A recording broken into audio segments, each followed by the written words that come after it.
Ghouls are unique post-humans with a variety of advantages and disadvantages. The bulk of their population was created by the radiation unleashed during the Great War, or exposure to high levels of radiation in subsequent generations. Beyond controlled irradiation, biochemical means were also sought to trigger this transformation. Its known side effects are why the Ghoul Mayor of Goodneighbor, Hancock, sought out the last remaining dose. In California, ghouls were the first group of survivors to begin rebuilding civilization. The inhabitants of Vault 12 beneath Bakersfield founded the necropolis in the summer of 2083. Less than a year later, in 2084, Set wrested control of the settlement from the original overseer and instituted his own reign, characterized by delusions of grandeur. The city would eventually decline, starting with the attack by Unity in 2157, who expected to find an unopened vault in the ruins of the city. After many ghouls were killed in the assault, Set negotiated peace with the super-mutants after explaining that the ghouls are indeed the vault dwellers. The recovery operation failed, but Unity established a stronghold in the town to ensure Set's cooperation and watch for humans. It would finally be destroyed, and most of its population killed in a retaliatory expedition by the super-mutants, sent to the city after the Vault Dweller raided the vault and recovered the water chip, eliminating the super-mutant garrison in the process. This has led to a great migration and the eventual founding of a number of ghoul and ghoul-friendly settlements, including Broken Hills in 2185, the NCR state of Dayglow around 2189, and Gecko in 2235. Though problems with equality continue, ghouls are increasingly seen as equal members of society, though their numbers steadily dwindle. In the Mojave Wasteland, they can be found in small amounts throughout the region, but no town is completely dedicated to them. There are usually a few ghouls living among humans in various communities, performing jobs in order to survive, such as the guard Beatrix Russell and the comedian Hadrian, both of which are in Freeside. The only known community of ghouls in the region is the Bright Brotherhood, a religious faction located in the Repcon test site, founded and led by an intelligent glowing one named Jason Bright, who wants to leave Earth and go into space to find a new world, a promised land foretold by Bright himself. There are also several ghoul rangers occupying Ranger Station Echo, implying some level of acceptance of ghouls serving in the NCR. In contrast, Kaiser's Legion does not allow ghouls, along with other mutants, within their ranks, but do allow ghouls to live in their territory, such as Raul Tejada, who travelled from Tucson to the Mojave. To Kaiser, ghouls and other mutants are irrelevant to his plans to push westward.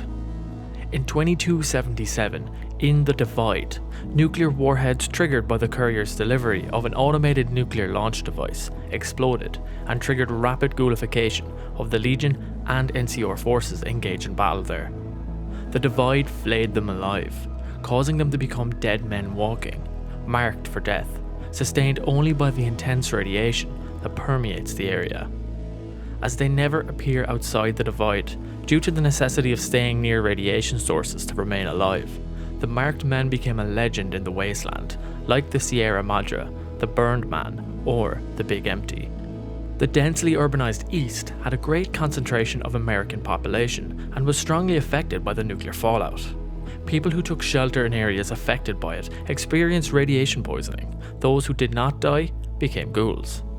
Within a year, the first ghouls began to appear, and with them, the first fledgling settlements like Underworld in Washington, D.C., which existed as late as 2277. Although in areas like Appalachia, ghouls were quickly sought out and exterminated, no matter what relation they may have had with others before they became ghouls. Another population of ghouls, transformed Chinese operatives stranded on American soil, chose to sequester themselves from the wasteland. In other areas, like the Commonwealth, ghouls cohabited with humans. The most noticeable example was Diamond City. Ghouls were part of the city's population from its foundation in the 2130s to the 2282 election. Diamond City was gripped by a wave of racism thanks to a candidate by the name of McDonough. He ran for the city's mayor on the Mankind for McDonough platform and won the election thanks to the votes of the Upper Stand citizens. After his election, ghoul citizens were evicted. Entire families were thrown out of the city by their human neighbours, straight into the surrounding ruins to perish without a cap to their name. Those that survived scattered across the region. A refugee called Wiseman founded the Slog, the foremost Tarberry farm in the Commonwealth. Many found refuge as well in the settlement of Goodneighbour. After the war, a pre-war mall known as Valley Galleria became a haven for ghouls in Appalachia, referred to by survivors as the Changed. Led by Lucy Harwick, ghouls sheltering in the Galleria welcomed others like them to travel there and be accepted with open arms and, more importantly, open hearts. However, because of his experiences with feral ghouls, Duncan McCann would murder Lucy Harwick and several others in a single-minded pursuit for revenge, eliminating one of the only havens before human extinction in the region due to the scorched plague at the turn of the century. Due to persecution by humans, many of them organised and made an expedition to the capital wasteland prior to 2102 to join a settlement of other ghouls. After the mass migration and resettlement of Appalachia in 2103, ghouls returned alongside other humans, working with them to rebuild. Some examples include Eugenie, who worked for the Blue Ridge Caravan Company. Mordecai McCoy would find steady work entering radioactive areas to scavenge goods, and a general handyman around the Wayward. Gunther Jenkins and Betty Hill worked for Patricia Myers at Nuka World on tour. However, due to the prevalence of ferals, ghouls would still face discrimination. The two main settlements of Appalachia, Foundation and Crater, had their own reasons. Settlers came from the destroyed Northwest and accordingly had a shoot-on-sight policy, which would be readily amended once a ghoul was identified as sentient, which would require one to mask up to enter the town. One of the largest concentration of ghouls in Appalachia was not American, but Chinese. Unlike the Morgantown facility, infiltrators based in the deep escaped the notice of Enclave forces in the White Spring bunker.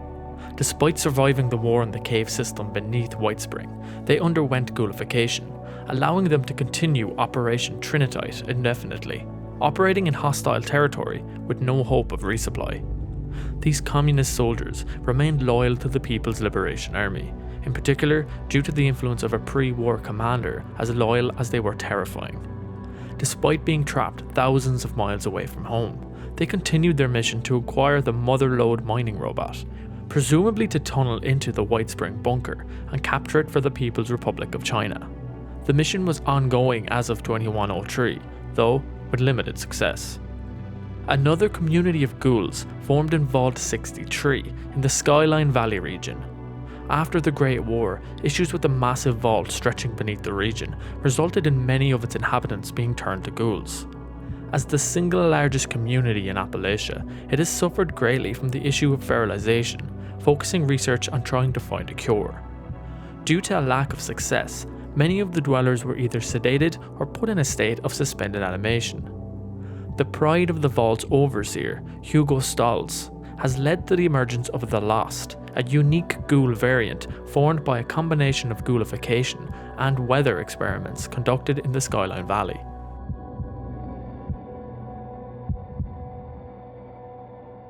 Ghouls are created when a human with a compatible biology is exposed to high levels of ionizing radiation of the right type, for example, gamma radiation, and in the correct amount. Precisely what determines which humans undergo ghoulification is not known, even centuries after the Great War. Most people who suffer radiation poisoning die a horrifying death due to a combination of violent hemorrhaging and widespread necrosis. Ghouls suffer the same effects, but also develop a mutation that results in superpowered regeneration of their bodies, allowing them to survive damage that would kill regular humans. This also results in their monstrous appearance. Exposure to radiation still damages their bodies, leading to exposed muscle, flaking skin, and damaged connective tissue, including the loss of nose and ears. The more violent the exposure, the worse the effects. Ghouls who are created as a result of surviving nuclear blasts will usually be twisted by burns and other damage caused by the explosion, resulting in a generally much more horrifying appearance, with exposed bone, asymmetric deformations, and extensive, seemingly rotting wounds. The actual transformation can take anywhere from hours to weeks, to as much as a year, depending on exposure levels. Age is also a non-factor. People with the capacity to become a ghoul can change as early as a preteen into old age.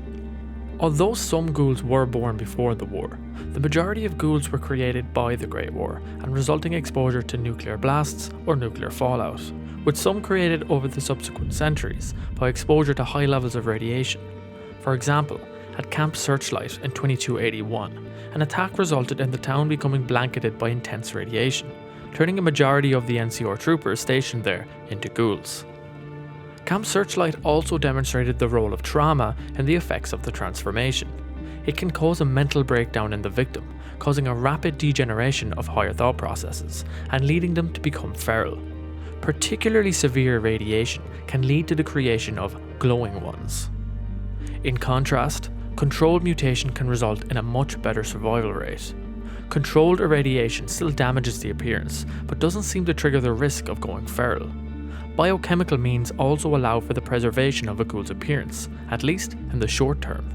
An experimental radiation drug can trigger rapid mutation in a human, but without changing their appearance. However, the accumulating damage will change the ghoul's appearance over time, especially as the regeneration overcorrects and leads to scarring and other cosmetic damage. However, this seems to depend on the type of the drug. Ghoulification is not unique to humans and is a possible mutation for various families of animals. Animal ghouls seem to share all the disadvantages and advantages of becoming a ghoul as a human does. This includes rapid hair loss, the deterioration of the epidermis, severe cataracts and glaucoma of the eyes, elongated lifespans, as well as transforming into glowing ones through extended exposure to radiation. Examples of affected species can be found throughout post-war America, from New California to the East Coast. Known pre-war individuals include Ruzka, a circus bear that was performing around the Point Lookout area, and the Beast of Beckley, a legendary wolf known to roam Appalachia. Roaming alpha mongrels can also be found to be wearing dog collars from their previous domesticated lives. Even non-native species, such as gorillas, may become ghoulified. It is also believed by some caravan guards that blue ghoul whales exist among many other land and flight-based mammals. Due to a mutation within the autonomic nervous system following exposure to gamma radiation in specific combinations, the normal process of decay in the neurotransmitters along the spinal cord is disrupted. The effect of the mutation is an extended lifespan. Ghouls can be considered functionally immortal unless they are killed due to violence or in accidents. They can live for centuries. A significant number of ghouls remain alive as late as 2296, nearly 220 years after the Great War, though many run the risk of feralization. As ghouls retain their normal cognition and are generally no different than humans in terms of intellect, many ghouls benefit from their extreme lifespan and are capable of amassing skill and knowledge far beyond the ability of regular humans. Especially when they combine their original skills or education with this experience. The ghoul combines his marine training with 200 years of working as a bounty hunter, though at the cost of carrying the most traumatic memories with them for the entire duration. The mutation also greatly increases the regeneration rate of the ghoul body, allowing it to heal even the most complicated wounds, such as a foot crushed to a pulp by a power armor's foot, and even lethal injuries like an arrow to the neck, as long as the nervous system remains intact. The altered ghoul physiology is boosted in the presence of radiation, resulting in a rate of regeneration pushed even further. Ghouls may still use stimpaks for healing, but regular medical care combined with their regeneration makes them optional. In theory, a ghoul could survive anywhere, which is what made Set proclaim them the next step in human evolution. However, ghoul regeneration cannot heal all conditions. For example, Hugo Stolz, who was born blind, remained blind after becoming a ghoul. Regardless, the regeneration is strong enough to allow for lost body parts to be reattached even long after they were removed from the ghoul. Once fixed in place, the ghoul's body will simply regenerate the tissue and restore functionality.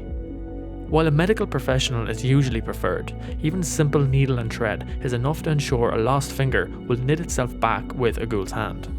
Ghoul organs may even be compatible with regular humans due to this regeneration, leading to some being captured, sold, and slaughtered for their organs. The regenerative effect of ghoulification also allows for further mutations and changes to occur.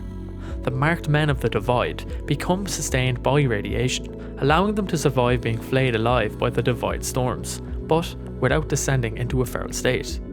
An even more dramatic change occurred when the ghoul residents of Vault 63 were exposed to the meteorological experiments of Hugo Stalls. Rather than being killed by striking lightning, their altered physiology allowed them to contain the energy of the lightning, permanently trapping it within their bodies. This changed them on a fundamental level, causing them to perceive the world as pulses and wavelengths. While this has restored a form of eyesight for Hugo Stalls, other victims were rendered psychotic, likely as a result of the mental stress of their altered worldview and the pain of the electricity they were charged with. Ghouls are immune to the direct degenerative effects of radiation, allowing them to stride through even the most intense pockets of radiation without issue, although it is considered a possible risk factor in feralization. This does not mean radiation doesn't affect them. Ghouls still accumulate it and may even begin to glow at sufficient concentrations. Glowing ghouls directly experience radiation as warmth, and lower levels of background radiation are considered chilly, with some joking they may develop frostbite. A ghoul is also immune to most common diseases that affect unmutated humans. However, that doesn't mean ghouls are immune to all diseases, and diseases of the mind, not just feralization, can still affect a ghoul. An indirect benefit is that ghouls have no need for most medicine, especially Radax and Radaway, allowing them to freely use such goods for trade or payment for services rendered. The mutated physiology still requires ghouls to provide adequate nourishment for their body, especially water and food. The loss of smell allows ghouls to eat food humans would consider repulsive, which, coupled with the resilience of their digestive tract, allows them to subsist on any edible items. The ability to ignore the taste as well resulted in some ghouls engaging in cannibalism, consuming the flesh of other humans and even ghouls. However, their mutated physiologies have drawbacks. Recreational drugs like Jet have a diminished effect on their physiology, requiring double doses or increased potency to work. This is likely because of the regenerative properties of ghoulification. The neurotransmitters that would be firing at an accelerated rate during the use of a drug like Jet in a normal human would be quickly dealt with in the ghoul's body. This likely applies to all types of drugs, stimulants and depressants that are not radiation cures or preventers. There are exceptions to the need for food and water. The regenerative properties of the mutated bodies can sustain them in the absence of either. While this is consistent with feral ghouls, who are technically dead, sustained only by radiation, there have been 4 confirmed cases of ghouls over nearly 220 years after the Great War, who experienced deprivation of food, water, and even air for extended periods of time, and coming out no worse for the wear. This sliver of the ghoul population includes Coffin Willie, buried in a coffin for several months in 2241. Woody, who was exhibited as a mummy for weeks while in a state of deep sleep that same year. Billy Peabody, who survived the Great War trapped inside a refrigerator, surviving for 210 years until 2287. And the Ghoul, who survived being repeatedly buried in a chained coffin for up to a year at a time. The precise reasons for this ability are not understood. However, they may be connected to a form of hibernation. All 4 of these ghouls still retain the requirement for nourishment under normal circumstances and experience thirst and hunger like any other ghoul. A significant drawback of ghoulification is the changes in appearance. Ghouls are disfigured by radiation at a rate influenced largely by the manner of their exposure. The more radiation received in a short amount of time, the more drastic the changes. Outward symptoms of ghoulification are more gradual with chronic exposure. In general, ghouls experience loss of skin and connective tissue in a manner similar to leprosy. Their outward appearance may end up looking like a noseless mutant with skin resembling tanned leather, a burn victim's, or a rotting zombie with exposed muscle, blood vessels, and in extreme cases, even bone and internal organs. Ghouls generally lose hair along with the skin, though this varies due to the unpredictable nature of the change. Some may retain their head and facial hair, even allowing it to be stylized. The loss of the nose in particular greatly limits their ability to experience smell. Vocal cords and the larynx are also usually affected by the change, resulting in a raspy voice, though again, this varies, such as the vocal cords experiencing only minor degradation when ghoulification begins, resulting in a far less raspy voice, compared to those who have experienced it for far longer. It appears that a ghoul's pre-transformation occupation and its impact on their health may play a role, as performers like Cooper Howard or Dean Domino retained mastery of their voices without significant degradation. Other results of the change are widespread necrosis, rot, and other degenerative conditions like arthritis, cataracts, and glaucoma. Feralization and dementia can happen immediately. In fact, this necrosis can be sped up by a phenomenon whereby rotting flesh around sweat glands exudes macronutrients, which attracts flies that further digest and consume the tissue of the ghoul. Ghouls also retain their genitals, just in case that ever crossed your mind, which includes the penis and testicles in male ghouls. They also retain their sex drive and capacity for engaging in intercourse, with some humans even having a ghoul fetish. However, ghouls are sterile and cannot procreate like humans.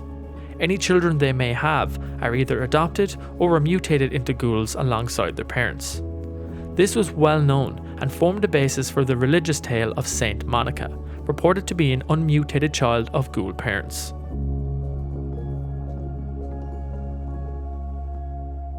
The greatest complication a ghoul can experience is feralization, described as ferocious post-necrotic dystrophy. This process results in the atrophying of higher mental functions, leading to an irreversible degeneration into a feral creature that attacks living beings on sight, with the sole exception of other ghouls, feral or not. The mechanism of degeneration is a degeneration of brain functions and their atrophy, leading to an increased level of aggression and appetite. When the loss of capacity for thought is complete, a ghoul becomes feral. The long-term effects destroy the body, which may alternatively bloat or waste away, as a feral ghoul no longer experiences normal physiological processes, sustained entirely by accumulated radiation. As a result, they emit no body heat and take on ambient temperature. While the mechanism of feralization is well understood, the precise factors that cause it are not. This has been a problem for ghouls over the centuries, with numerous attempts to figure out a way to prevent feralization or cure it once symptoms of its onset were identified. If possible, ghouls were placed in suspended animation pending research. Risk factors that may increase the rate of a ghoul going feral include social isolation. Antisocial or isolated ghouls are more susceptible to it. However, even communities of ghouls may succumb to it. Several examples of individuals living in groups, yet still transforming, include the co-workers and partner of Oswald Oppenheimer, while he himself did not transform. The crew of Captain Zhao succumbed to turning feral aboard the Yangtze, while the captain retained his faculties. Lack of focus or poor mental state. Ghouls of exceptional willpower or with an intense focus may retain their faculties, even if others around them succumb to feralization. Likewise, the trauma of ghoulification can cause a mental breakdown in the victim, causing a rapid degeneration of higher thought processes, causing them to become feral. Highly intelligent individuals and highly motivated ones may also experience lower risk of feralization. Exposure to intense radiation. While ghouls are immune to radiation, extensive exposure may contribute to the degeneration of mental state, if not directly affecting the brain matter. And lastly, individual genetic factors. Some ghouls may also be simply immune to feralization. Despite being one of the most dangerous and single-minded ghouls in existence, the ghoul still started manifesting symptoms of feralization. By the late 23rd century, a drug was created that allowed ghouls to stop the degenerative processes. Administered orally, the drug would immediately bring the ghoul back to their normal self. Properly medicated, a ghoul can live for decades with access to this medication. However, it is both expensive and rare, particularly in New California after the fall of Shady Sands. Isolated groups have continued to manufacture it in limited quantities, and making bank on desperate ghouls in the absence of law and order. A ghoulification serum or elixir shares the same experience with the contents of the inhaler vials and may be connected to ghouls in some fashion. The transformation of a ghoul into a glowing one, a luminous necrotic post-human, occurs when the organism of a ghoul ceases filtering radioactive particles from the blood, resulting in bioaccumulation and the gradual appearance of bioluminescence as a result. Luminous ghouls are usually feral, due to the damage to their nervous system and the time it takes to accumulate the radiation. though ghouls may develop luminescence before degenerating into a beast-like state, like the glowing ones of Necropolis, the Gecko Reactor, Jason Bright, Oswald Oppenheimer, and Hank.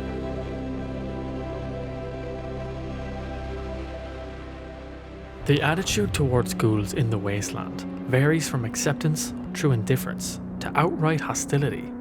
This is predicated on a variety of factors, though a lot of anti-ghoul sentiment is caused by inexperience and ignorance. For example, in New California of 2161, ghouls were almost legendary creatures, as their population had isolated itself within Necropolis, leading to the rise of rumours about terrifying zombies living within its borders. However, some daring souls, like Kerry Lee of Crimson Caravan, managed to make inroads and secure lucrative trade relationships with the ghouls of the city, or skags as the Hubbers referred to them, managing to overcome their prejudices. Others believe ghouls to be carriers of disease without ever having examined one, while others believe that all ghouls are inevitably bound to become feral and pose a threat to people around them, though this sentiment has some truth to it. This was the basis for the eviction of ghouls from Diamond City and the driving force behind McDonough's bid for mayor. His first act of office was issuing the Anti-Ghoul Decree of 2282, leading to a pogrom and the expulsion of the ghoul population of the city. However, the largest systemic effort to accept ghouls was implemented by the New California Republic, which extended legal protection to mutants, including ghouls in 2205, and included Dayglow, a predominantly ghoul state, as part of its federation. Laws also allowed a significant number of ghouls of both genders to serve in the ranks of the New California Republic's Rangers, with the bulk of them being accorded veteran status due to their resilience and experience in combat. While some retrenchment happened after the fall of Shady Sands and withdrawal of the NCR from New California, with towns like Philly banning ghouls, the tolerant attitudes persisted in areas of significant NCR presence, like Griffith Observatory. On the opposite end was Vault City, a textbook example of hostility towards ghouls rooted in racial prejudice. Since the atomic reactor in Gecko had damaged shielding, waste from the power plant started leaking into the local groundwater around 2239, and it eventually led to serious poisoning of the whole reservoir. Harold learned that a hydroelectric magnetosphere regulator was needed for the repair job, but no such part could be found in Gecko, so attempts were made to contact Vault City. However, the messengers were shot on sight by the Vault City Guard, marking the beginning of an official policy to shoot all ghouls on sight. The situation worsened when Vault City residents started to believe that the ghouls had deliberately poisoned the groundwater, accusing them of terrorism against Vault City and demanding that they should be punished. The first citizen of Vault City, Joanne Lynette, even tried to hire someone who was willing to help stop the Gecko problem by any means necessary. As a result, while both communities had something the other wanted, power in Gecko, and medical facilities that could help ailing ghouls, perhaps even fix some of the changes they experience in Vault City, the situation was at an impasse due to prejudice. In regions away from New California, ghouls likewise experience a variety of attitudes. For example, in the Mojave Wasteland, ghouls are generally seen as equals and share both the misery of poverty and the prominence of the stage on equal terms with humans. Of course, not everyone is as egalitarian as the people of Freeside and New Vegas. The New Vegas Strip doesn't permit the entrance of ghouls or other mutants, unless under the supervision of a human visitor or with permission from a higher up. The Bright Brotherhood is a cult centered around Jason Bright, formed in response to suffering its members experience at the hands of humans.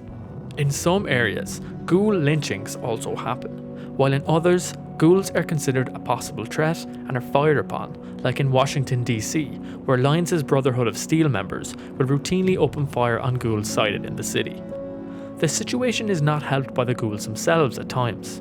Ghoul minds are fundamentally human, which includes developing misconceptions and prejudices of their own. While a majority of ghouls learn to live with their mutations, some don't get along with humans due to persecution and become belligerent. Even in the tolerant underworld, some inhabitants have threatened Dr. Barrows over his research into ghoulification and its causes, claiming that ghouls are ghouls and humans are humans. Thanks for sticking around to the end, and I hope you enjoyed this video on everything you need to know about ghouls from the Fallout series. Thank you always to my subs, and if you'd like to help the channel grow, you can click the join button or sign up to my Patreon.